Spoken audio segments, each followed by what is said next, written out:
जाबिर बिन अब्दुल्ला रज़ियल्लाहु अन्हु फरमाते हैं कि अंसार का एक घराना है जो जहरीले डंग पर झाड़ फूंक करता था, जबकि अल्लाह के रसूल सल्लल्लाहु अलैहि वसल्लम ने झाड़ फूंक करने से मना फरमाया था।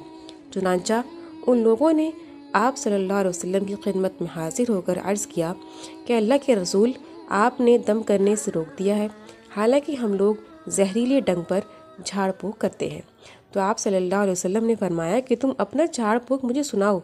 तो उन्होंने आपको पढ़कर सुनाया तो आप सल्लल्लाहु अलैहि वसल्लम ने फरमाया कि इसमें कोई हर्ज नहीं है, ये मवासीक हैं, मतलब कि ये साबित शुदा हदीस से साबित है। झाड़ फूंक यानी दम करना। इस वाक़े से पता चला है कि मरीज़ पर दुआएं पढ़कर झाड़ फूंक करना, दम करना, इसमें कोई हर्ज नहीं है। शिरकिया अमाल से बचना ज़रूरी है, आम हालात में भी और हालत बीमारी में भी। जिस काम में शक व शुबा हो उसके बारे में सवाल कर लेना ज़रूरी है। अल्लाह रब्बुल आलमीन हमें बीमारियों इलाज के सिलसिले में भी इत्तबा सुन्नत की, नबी की पैरवी की तौफीक अता फरमाए। आमीन।